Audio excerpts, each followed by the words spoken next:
少主，少主，咱啥时候出征哎？别总着急啊，这越国旗派里边烂马齐糟一锅粥，咱虎了吧唧就这么上了，得折多少人？少主恕罪啊，但是恁姑半个月头里都已经进军讲过了，若是被他抢了先，少主的处境恐怕得更加的不得劲呐。那就是，我姑这人确实虎，但我比较善用巧劲儿，也借这机会给我爹瞅明白了，这鬼灵门以后得给谁。那恁想咋着呀？一动别动，一动不动。少主，不可越过来噻。指定得去啊！咱仨人够了，都咱3个，大军不去了。讲话这血色禁地也快开门了，是时候让这帮旗派大傻子们忙活起来了。再一个啊，你们俩到那边之后，能把嘴闭上就闭上，人那边说话不这味儿。中，那就是。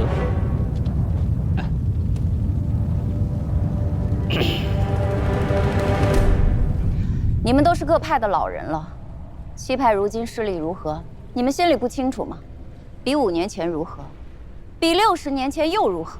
哎，正是因为各门派的势力在下滑，我们才更需要到这个禁地多采一些灵草回来，不然这些练气的弟子如何向上提升锻炼呀？对呀，是啊，总不能害怕牺牲就不去禁地，这不是因噎废食吗？对呀，我们几个反正不同意。怎么一个比一个轴啊？啊！哎，我是都无所谓啊，只是5年一次赌，这次要60年一次赌，我不知道某些人等不等得急。哎，你说谁呢？不同意啊！请洪福师姐催动岳阳宝珠。师姐，请催动岳阳宝珠。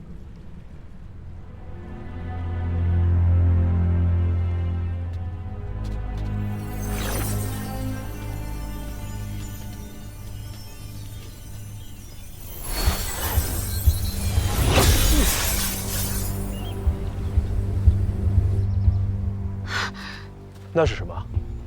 岳阳宝珠。看来长老会那边有情况，我先去看看。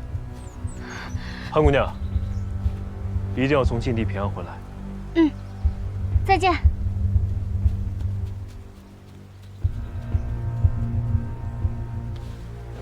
岳阳宝珠是什么呀？诸位长老，有没有发现岳阳宝珠有何不同？这没以前亮了。宝珠没有以前亮了。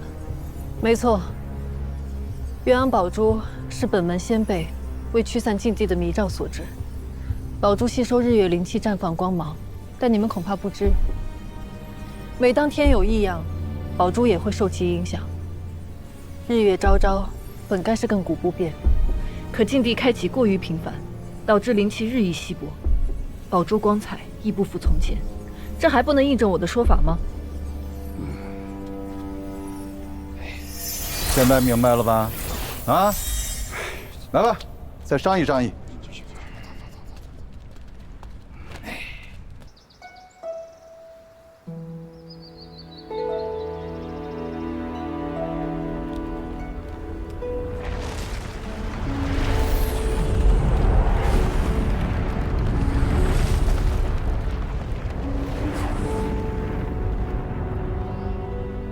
这血色禁地如此凶险，要不等下次开启，准备充分些再去吧。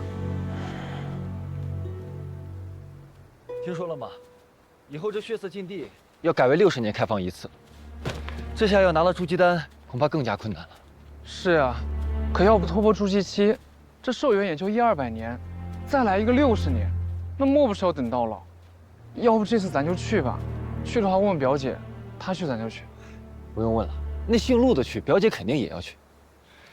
但是这一次改了规则，去的人肯定比以往要多，咱们务必要小心行事，别因为这个丢了性命，那就不值得。好，那快走吧，他们都在这报名呢。走。如果再开，就要等60年。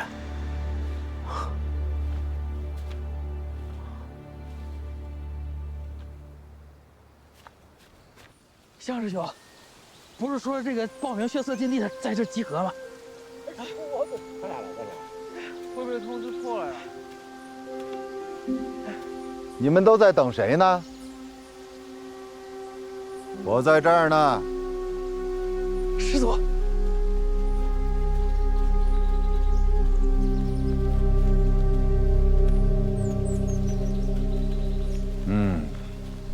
拜见师祖。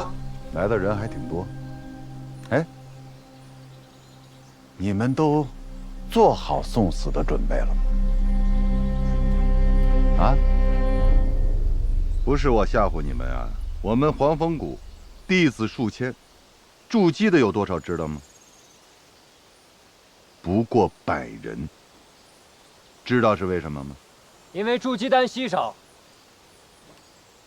不光如此，还因为炼气筑基虽然只差1阶，但是境界却相隔10万8千里。所以啊，有很多人都会像你们一样，都想进禁地碰碰运气，结果呢，白白丢了性命。别说筑基了，连活下来都是奢望。所以啊，若是你们没有拿出必死的决心，老夫奉劝你们赶紧回去啊，以免你们的仙途到此为止。那当然了，若是听到老夫的话，你们依然有决心，可以站出来。我看看都有谁。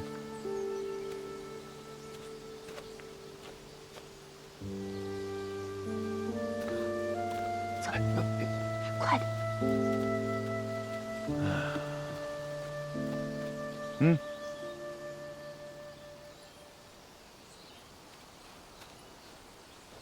哎，你们这13个人是不是已经听到禁地再开要等60年的消息啊？啊？可以呀，挺聪明。咱们黄风谷此次进禁地有15个名额，现在还有2个。我，哎呦，这么大岁数能行吗？哎呦，我可不想再等60年呢。可以理解啊，那还差1个名额。这样吧，我数3个数，1，嚯，会抢跑了。你一个炼气11层的也敢去送死啊？禀师祖，弟子资质差，没那么多时间等60年，望师祖成全。不错，有个性，我喜欢，啊，就是资质差了点儿啊。行了，你们这些人回去吧，啊。师叔，我也要去。早干什么了？先回去啊！想去，等60年之后那波。 60年后我都120岁了，师祖。再给个机会吧，师祖。师祖，后面还有考核和训练呢，啊，万一哪个淘汰了，你们就有机会补上嘛。行了，赶紧回去吧，啊，快去！我们好幸运呢。听听，不容易呀。哦，勇气乃万世之始啊！恭喜你们，恭喜你们过了老夫的第1关。 谢谢师祖。血色禁地不只是一场寻宝之旅，更是一场关系着我黄风谷在七派中的地位，足以左右门派未来的战斗。为了能让你们都能活着回来，我要好好的训练你们。此行万分凶险，现在打退堂鼓还来得及，以免在禁地内断送了性命。禁地内天气恶劣，变化无常，还有各种崎岖的地貌。 不少人在进入禁地之初，便被这恶劣的天气折磨致死。你们要记住这几种药材：地髓枝、紫侯花，还有天灵果。这些都是筑基丹所需要的重要的药材。禁地里会有各种妖兽出没，想要顺利取药，就得先过他们这关。要是打不过，可就成了他们的腹中餐了。禁地中的各派弟子大体分为3类。第一类，实力较弱的，就像你们其中的有一些人，要么是被逼而来，要么就是心怀侥幸。这样的弟子，往往活不过第1天。第2类人，修为虽然不弱，但也算不上顶尖高手，其中不乏有一些投机取巧之辈，不去好好采集灵草，反而还想利用杀人夺宝的手段牟利。但是到了第3日，第2类人中的佼佼者，便会在禁地中自动的销声匿迹，不再现身。这时，便轮到第3类人了。师祖，第3类人是？第3类人是懂得保存实力、隐藏实力的那些家伙，终于出手，各显神通。师祖，那您说了这么多，到底哪类人活下来的最多呀？自然是第3类真正的高手。错，是第1类。啊，第一类人。木秀于林，风必摧之。能进禁地的哪一个不是身怀绝技啊？但若是不够谨慎，再厉害的人，也只有身死道消的下场。而那些实力最弱的呢，因为早早认清了现实，反而能够成为最容易全身而退的人。藏巧于拙，用晦而明。没想到，当初莫大夫教我的一切，在修仙界依旧适用。碾压花刀屋，碾压上过灵兽山，巨剑门，横扫巨剑门。好了，经人可嘉。但是我还是那句话，活着回来最重要。是。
诸位，守住要领，绝不能让叶家堡的人拿到血莲花。遇到七派将营弟子，尽可能杀之、烧之，万勿暴露身份。这是自然。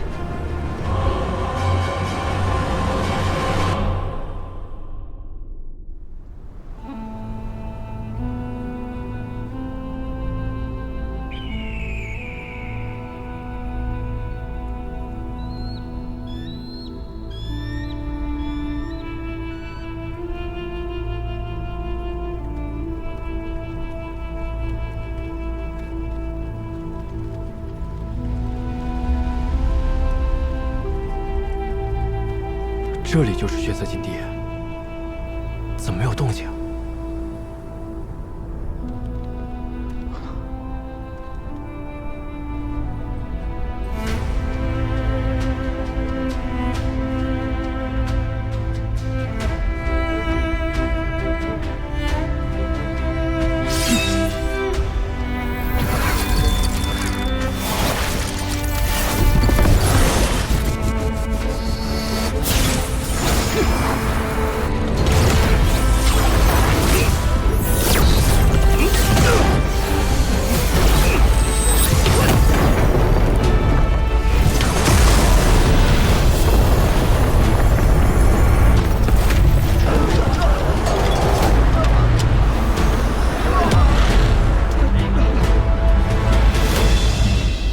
禁地开启。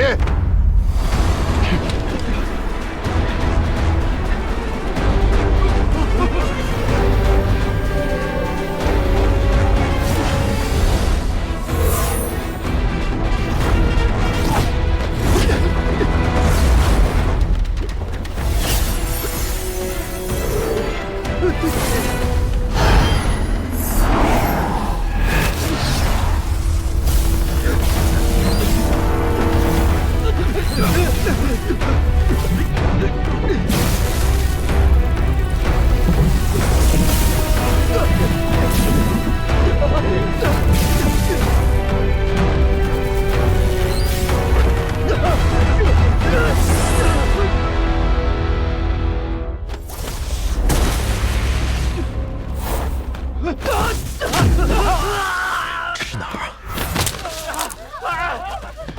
先躲起来，观察一下。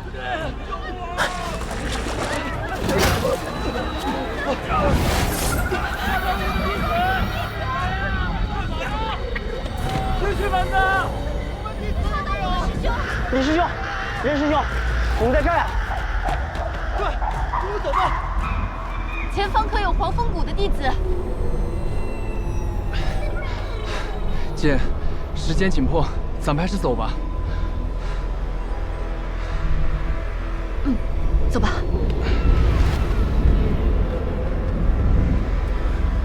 小绿瓶的秘密，可不能让他们知道。接下来还是单独行动吧。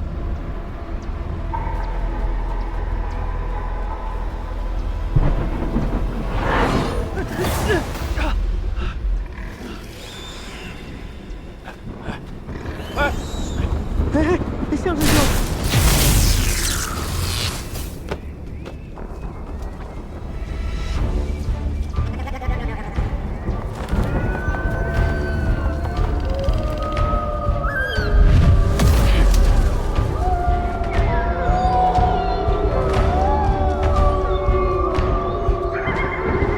好戏开场了。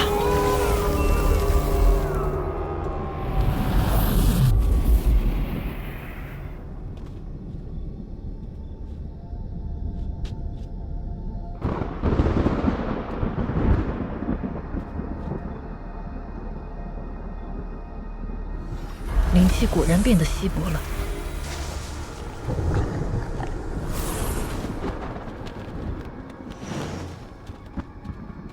师祖，没想到这融灵符还真有用。此符能将人的灵气连接在一起，就算传送是随机的，也有一半的几率散落在彼此周围。居然落到这儿，看来我们的运气不错。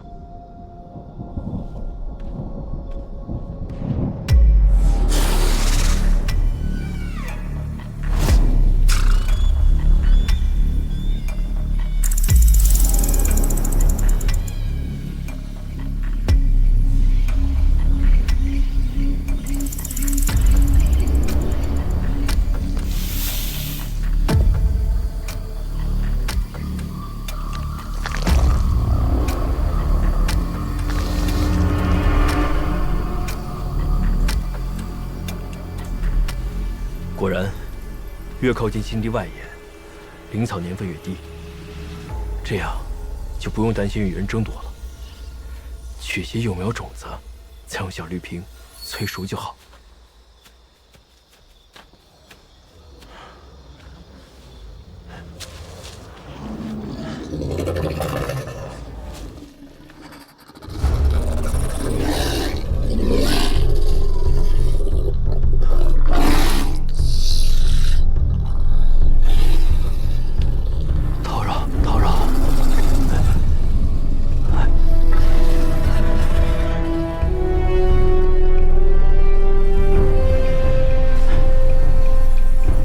金边五叶红，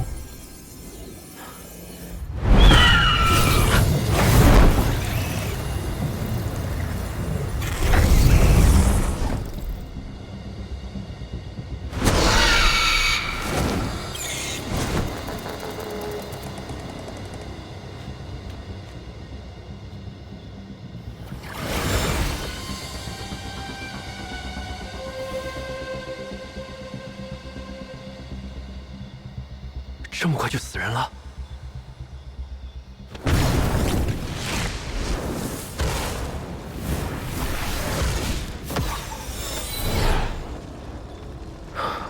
一定要小心，别像他一样。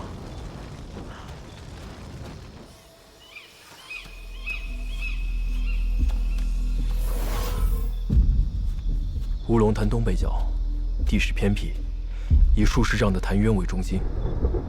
按照地图标记，紫红花应该生长在附近。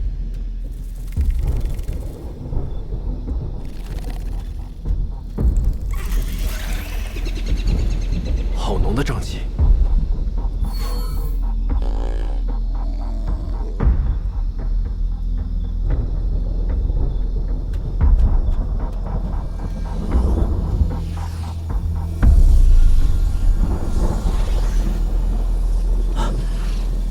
寒烟草，这可是制毒的好材料。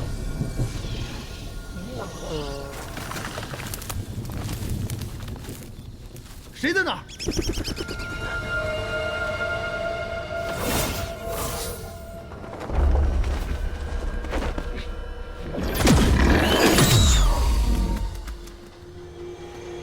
出来吧，我看到你了。难道我的隐身符失灵了？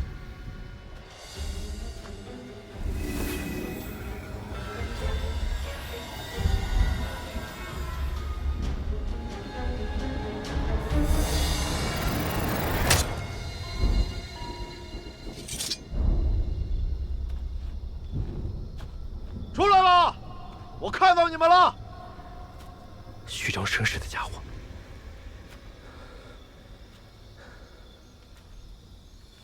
哎呀，我的小宝贝儿！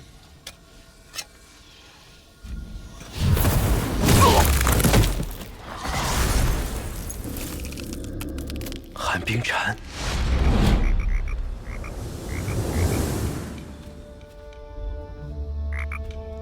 于师兄，还是你这驱兽粉厉害啊！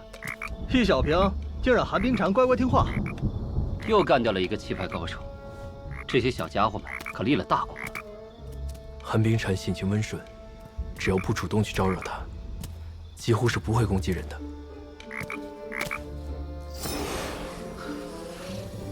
老齐，哎，把寒烟草收了吧。哎，真没必要为了一棵草聪明，就让他们去拿吧。哎呦，我的乖乖，没想到还能在这儿遇到你们。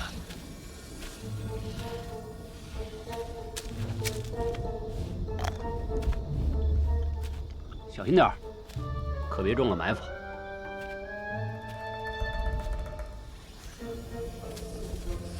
此人的谨慎程度不差，没想到这么快就丢了性命。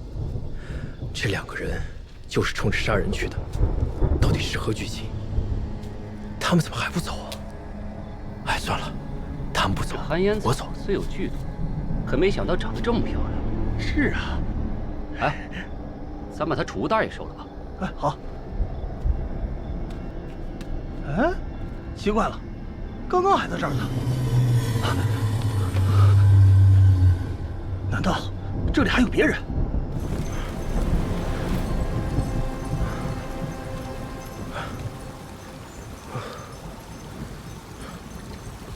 没找到灵草，储物袋倒是捡了不少。接下来去哪儿啊？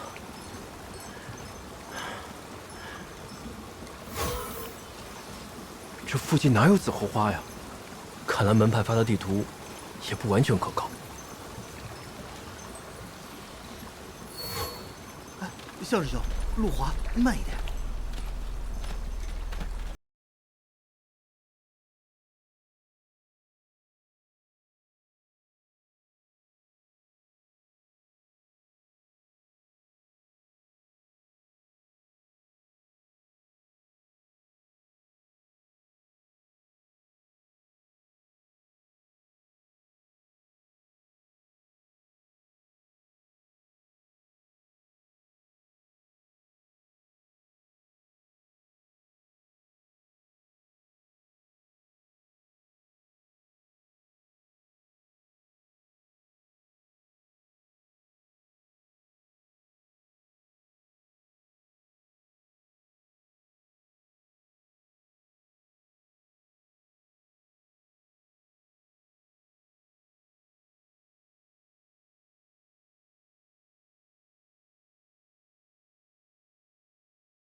无妨，无妨。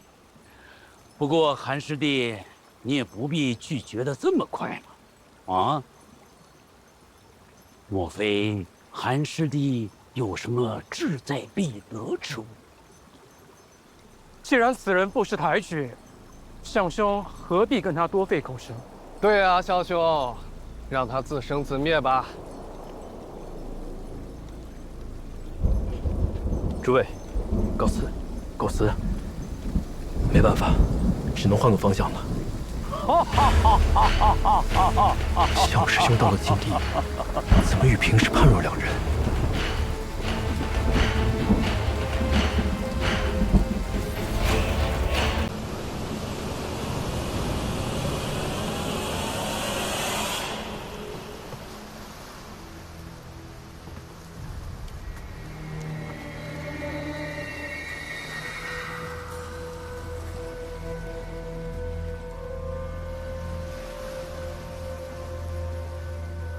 顾传主，是你吗？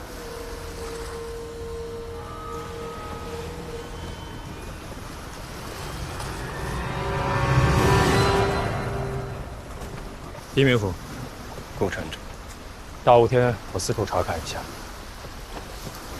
顾传主，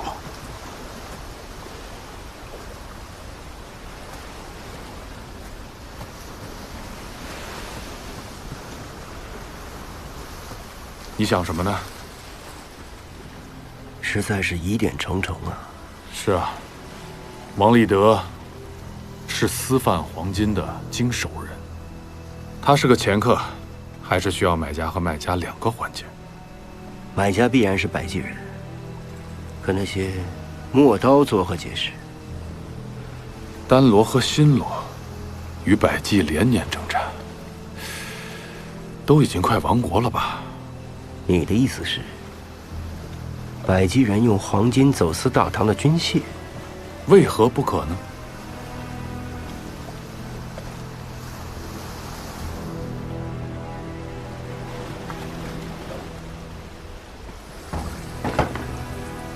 雾散了，都出来吧！大家出来干活了！哎，北京出事了！一死军出事了！逆死士！快看，那真的是易大人！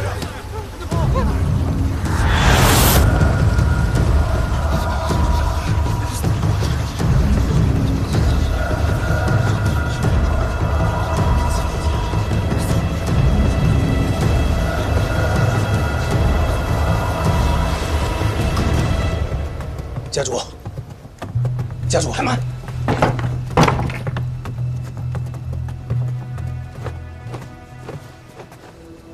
从今晚开始，老子不单独睡了，我就睡这儿了。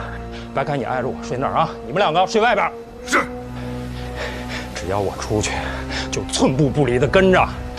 那个龟孙子敢藏在暗处害我，他一冒头，你们就给我白刀子进，红刀子出。自杀。 还是被人所杀。回中使，正在查。所有事情皆无定论，干什么吃的？你二人，一个是刑部大员，一个是皇后钦点的县令。中使息怒，若真有凶手，必是利用了大雾，而且这个人。 一定与易思氏相识，否则他不会不抵抗。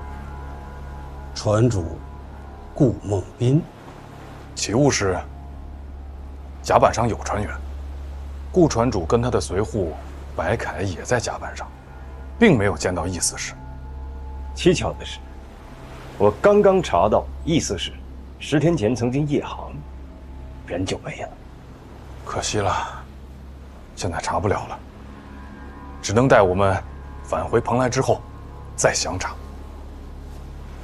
狄明府，你不觉得此次跟着本官一起出海的人有些多吗？中使的意思是，都哭着喊着要来伺候本官，意思是顾船主，还有2名歌妓。那2名歌妓不是刘中使点名要带上？ 那是本官初到蓬莱，一支曲子还没听完，就被狄明府你打断了，让本官没听够啊。可是上了船以后，我发现这百计歌妓未讲实话。依我看，这船上没人说实话呀。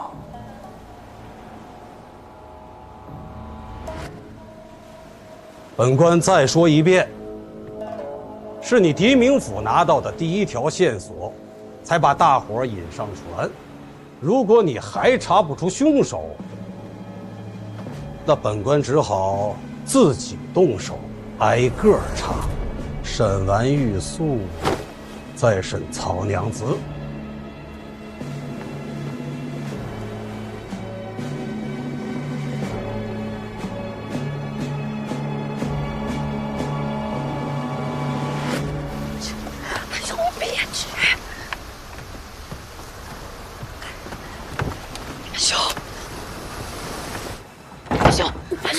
玉素，玉素，玉素，好渴呀，我想喝水。啊，水，他要喝水，喝水，喝水，喝水，水，快点，还剩流水，快点，把门打开。兄，开门。玉素，坚持住啊！ 2把手上，快点！玉素，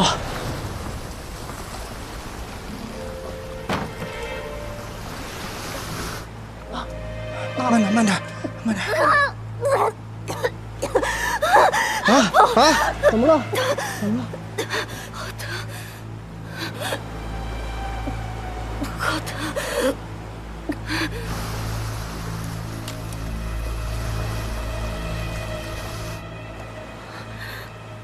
忍忍啊，我给你上药。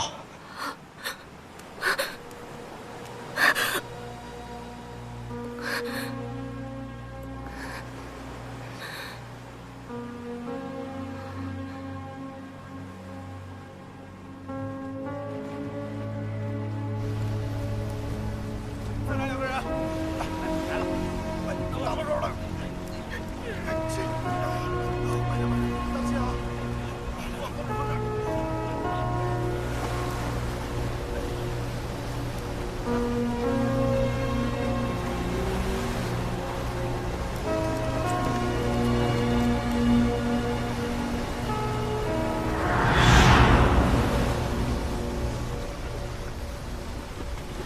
黎明府，顾传主，王立德的签行板给你拿来了。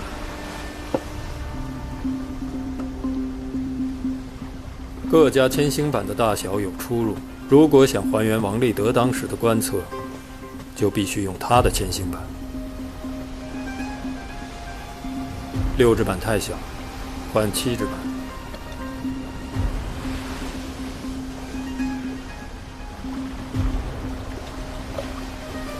这回对了，北辰星7指板。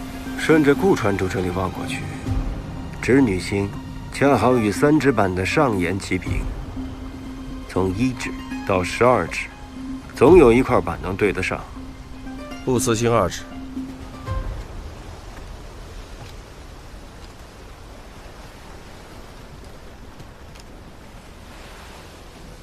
北辰星6指，织女星8指，不死星2指，奇怪，哪里怪了？之前在刘忠使那儿，我看过一眼王立德的航路图，那上面标记的北辰星、织女星和不死星，也是6指、8指和2指。桅杆坏了，船舵也坏了，可我们还航行在王立德的航道上。我们被洋流推着走，看来他的航路正好也顺着洋流。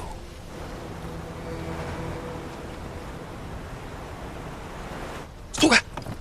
你去哪里啊？胆子这么大！我就不信玉素能是歹人。多好的姑娘，那么善良，你见过那么善良的歹人？你傻呀啊！那歹人能把歹人2个写在脸上吗？知人知面不知心，你懂不懂？呀！你们这伙咋都这么狠心呢？你看给人的手夹成啥了都，你就不觉得可怜啊？阿雪，我拦着你，我是不想让你闯祸了。这要是被那帮羽林军发现，你不又给冥府惹麻烦了吗？我就不信冥府他能见死不救。干嘛？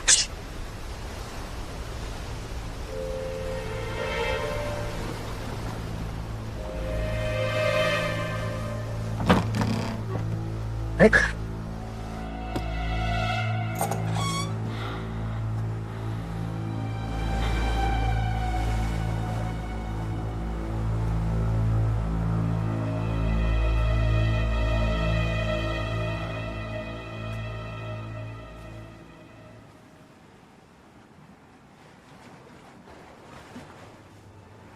我跟你说，白开。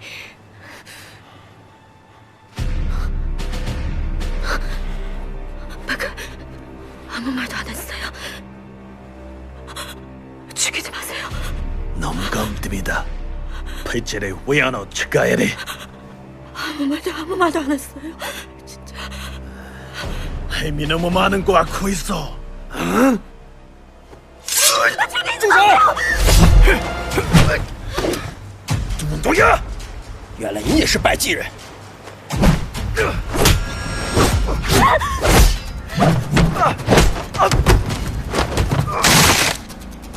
不要打了！你们不要再打了！站住！别跑！站住！别跑！你站住！别跑！别让他跑了！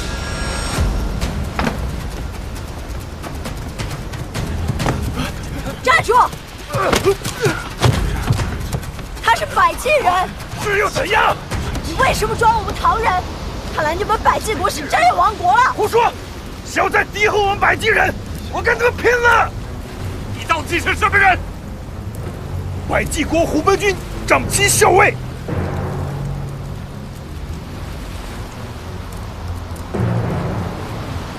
白凯，你们百济国与新罗、丹罗连年征战，你躲在蓬莱，是想走私军械吗？你让玉素接近王立德，是为了控制他，对吗？白凯，천하지마세요让他走！玉素是无辜的，他什么都不知道。会走，철성합니다！王立德为你这次偷运黄金，他人呢？不知道。白凯，把刀放下，此番只会治你一个走私之罪。王离德只是掮客，他提供不了那么多的军械，他背后一定有朝中的大人。告诉我，那大人是谁？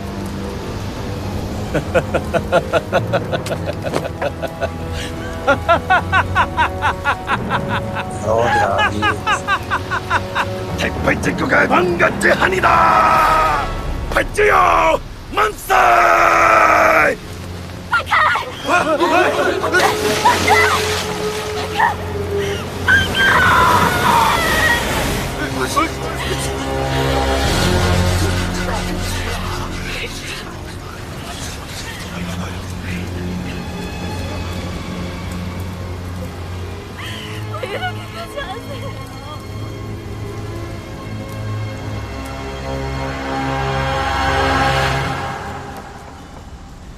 一昼夜之间，船上变故极大。一潘已被谋杀，白凯拒步身亡。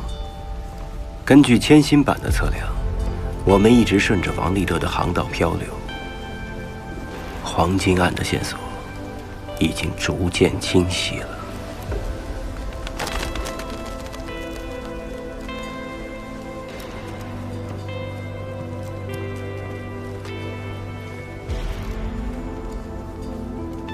彭叔，你还不来救我们？船上的人越死越多了。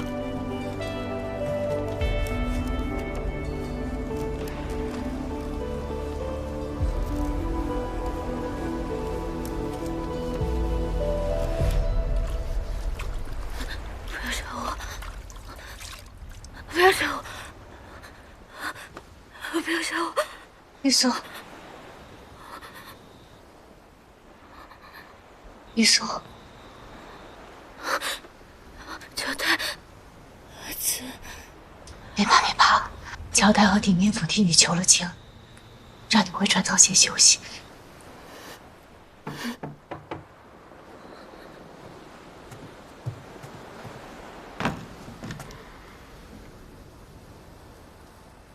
你为何还是要上船？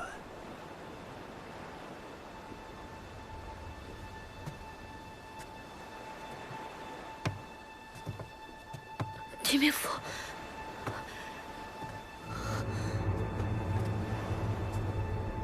关于王立德和白凯，你还知道些什么？当初王立德其实是白凯带来的，关于他们之间的事，我从来就没有打听过。明府，侯副郎找你。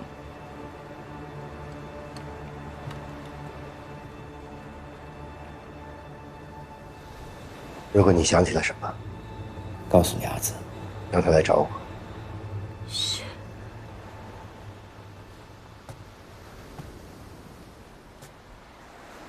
事已至此，务必万分小心。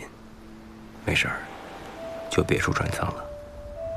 一旦有事发生，我会立刻来寻你。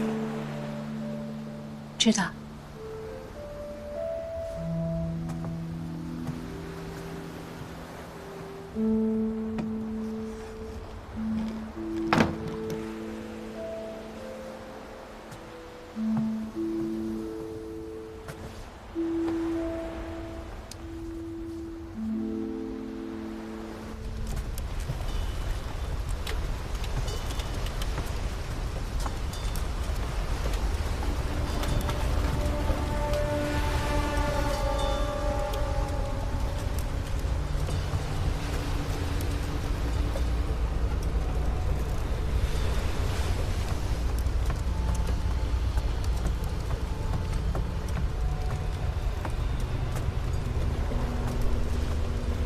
你找我？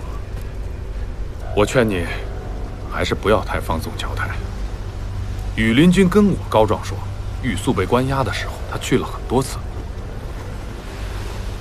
我是担心这件事情传到刘仲士那里去。我知道了。我总觉得玉素身上还有秘密。阿紫。 我现在觉得，谁都不可信。狄明府是个君子，你可以相信他。你说，王立德还活着吗？你还惦记那个男人？也不清楚他在哪里，是不是跟我一样在受苦？他是个什么样的人？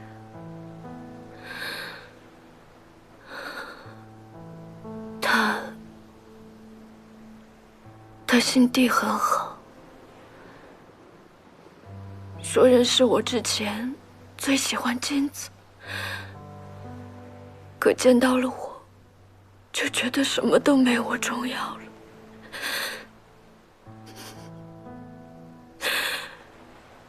他虽然相貌长得丑，可粗中有细。他居然还会弹琴，弹得很好呢。是吗？嗯，我俩在一起，他总是弹琴给我听，说我们俩是颠倒的，50颗人，他倒像乐器，逗得我很开心。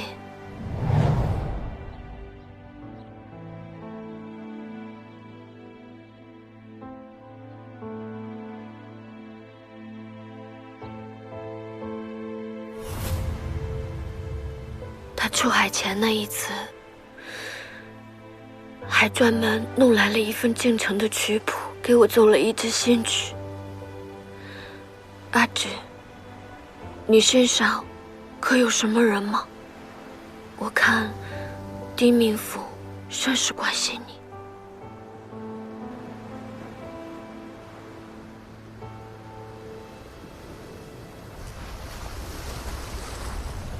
夜里惊涛骇浪，白日里却是风平浪静。其实这潮汐和星象，我也略知一二。我祖父是名战将，曾经出海征战，后来天下太平。他老了闲来无事，非要将这些传授给我。我那时还小，根本听不进去，没少被他老人家责骂。这次到蓬莱，又看见了海图和千星版，不由想起他老人家的传授来。倒是从没听你提起过你的祖父啊。那你也没问过呀。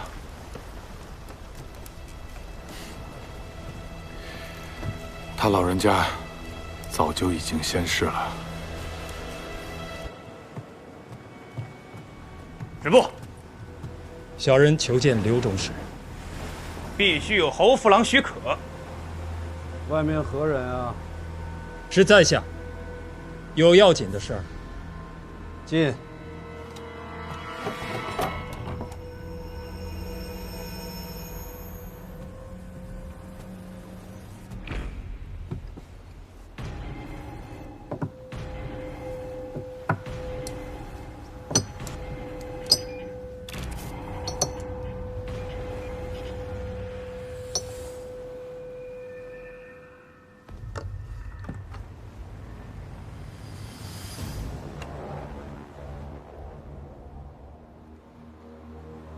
顾传主，你好大的胆子！这种时候了，还敢拿金子出来？这不是百济金，这是大唐的金子。大人请看，上面有铭文“河北道”。咱们大唐也产金子，区区薄礼，怕刘中士瞧不上。等回到了岸上，再好好孝敬。你让本官受你的礼。来求何事啊？小人明白，中士为查百济金而来。这百济金从蓬莱流入京城，顾某身为蓬莱的船主，难免会遭人污蔑。就算我说与此事无关，旁人也一定说有。那到底是有还是没有啊？小人是来向中士举报的。你来举报何人呀？狄明府。狄仁杰？正是。你没瞧见他手下的乔太凶神恶煞？昨天晚上他们不就逼白凯跳了海，宁可灭口也不让钟使捉到活的吗？是吗？这几天船上连续出人命，可见凶手有恃无恐，先把大家骗上船，然后再把所有人暗算到这里，造出一起无头案。可案件总要结，总要有一个疑犯报给朝廷。易思氏已经死了，在下思来想去，觉得狄仁杰嫌疑最大。狄仁杰一向与蓬莱的歌姬过往甚密，钟使不知道吗？你是说弹琵琶的曹娘子？船上一共就2个歌姬，曹娘子是他的红颜知己，玉素是王立德的相好。假如狄仁杰跟王立德是一伙，秘密控制着走私黄金呢？当时船上的百济瘦子一被找到，狄仁杰为什么急着让玉素来做翻译？还不是怕瘦子说漏嘴吗？说漏什么？也许瘦子已经说了，只有玉素听得懂。秘密就在玉素那里，所以到了船上，玉素一被收押，狄仁杰一伙就急了，派乔泰去探望，羽联军士兵都可以作证。有这回事？眼下，他又把玉素安置到曹娘子舱里。钟使不信，可去查看。如果情势危急，狄仁杰一定会露出马脚，再去包庇玉素。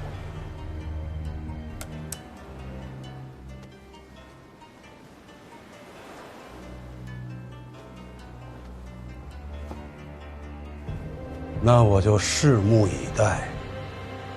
如果他真敢如此，那他就和这黄金大案脱不开关系。